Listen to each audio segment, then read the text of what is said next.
नमस्कार शेतकरी बंधूंनो, तुमच्या सर्वांचे स्वागत आहे आपल्या आजच्या व्हिडिओमध्ये। या व्हिडिओमध्ये आज आपण बघणार आहोत सध्या बाजारात कापसाची स्थिती कशी चालू आहे, कापसाला कशा प्रकारे मागणी मिळते, येणाऱ्या काळामध्ये कापसाचे भाव कुठपर्यंत राहतील, तज्ञांचे काय मत आहे याची संपूर्ण माहिती या व्हिडिओमध्ये आपण बघणार आहोत। तर या व्हिडिओ आपण शेवटपर्यंत बघा। व्हिडिओ सुरू करण्यापूर्वी मित्रांनो, तुम्ही जर YouTube चॅनलला नवीन आला असाल तर चॅनलला सबस्क्राइब करा आणि रोजची विविध बाजार समित्यांचे बाजारभाव बघण्यासाठी शेजारी दिलेल्या बेल आयकॉनला प्रेस करून ठेवा। चला तर मग सुरू करूया। आयातीच्या लोंढ्यात पांढरे सोने कालवणार, कापूस आयातीला 1 डिसेंबरपर्यंत मुदतवाढ। केंद्र सरकारने कापूस आयातीवरील 11% शुल्क काढून टाकण्याचा निर्णय 31 डिसेंबरपर्यंत मुदतवाढ दिली आहे। आधीच्या निर्णयानुसार 19 ऑगस्ट ते 30 सप्टेंबर या 43 दिवसाच्या आत शुल्क काढण्यात आले होते, परंतु गुरुवारी म्हणजे 28 तारखेला अधिसूचना काढून शुल्कमुक्त आयातीची मुदत 31 डिसेंबरपर्यंत वाढवण्यात आली आहे। सरकारच्या या नियमामुळे कापसाच्या नव्या हंगामातील पहिल्या 3 महिन्यांमध्ये कापसाची आयात दुप्पट होण्याची शक्यता आहे। शेतकऱ्यांच्याही कापूस याच काळात बाजारात येईल, त्यामुळे कापसाचे भाव जास्तीत जास्त दबावात राहणार आहेत। त्याचा मोठा फटका देशातील कापूस उत्पादकांना बसणार आहे। या परिस्थितीच्या सरकारने शेतकऱ्यांना संपूर्ण कापूस हमीभावाने खरेदी करण्याची गरज असल्याचे तज्ज्ञांचे सांगणे आहे। शुल्कमुक्त आयातीची मुदत वाढवण्याची मागणी कापड उद्योगांनी केली आहे।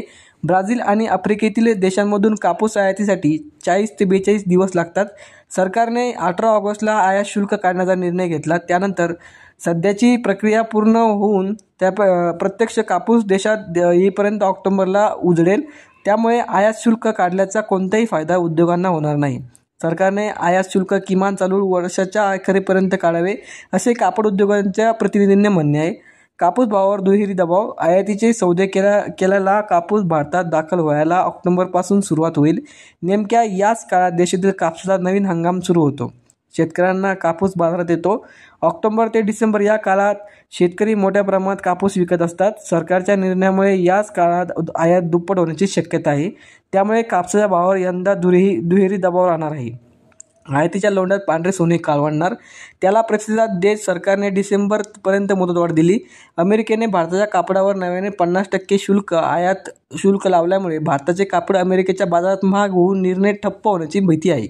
यातून मार्ग काढण्यासाठी कापड उद्योगाने 11% आयात शुल्क काढण्याची मागणी केली होती। तसेच कापड निर्यातीसाठी अनुदान आणि उद्योगांना व्याज सवलत देण्याची मागणी केली होती। आयात दुप्पट होणार, सरकारच्या निर्णयामुळे ऑक्टोबर ते डिसेंबर या 3 महिन्यांमध्ये सुमारे 20 लाख गाठी कापूस आयात होण्याची शक्यता आहे, कारण या काळात ब्राझील, अमेरिका, आफ्रिका आणि ऑस्ट्रेलिया या कापूस उत्पादक असलेले देश आणि त्यांची किमतीही कमी। मागील वर्षी या काळात 10 लाख गाठी आयात झाली होती। कापड उद्योग अडचणीत आहे मित्रांनो। देशात हमीभाव वाढल्याने कापसाचा भाव वाढला। मागील 2 वर्षात उद्योगांनी वाढलेले भावात कापूस खरेदी केली, पण अमेरिकेच्या 50% शुल्क यामुळे कापड उद्योग अडचणीत आला आहे, असे कॉटन असोसिएशन ऑफ इंडियाचे अध्यक्ष अतुल ग्रंथारे यांनी सांगितले। तर अशाच प्रकारची माहिती मित्रांनो, हा व्हिडिओ तुम्हाला आवडला तर व्हिडिओ लाईक करा। YouTube चॅनलला तुम्ही नवीन आला असाल तर चॅनलला सबस्क्राईब करा। धन्यवाद।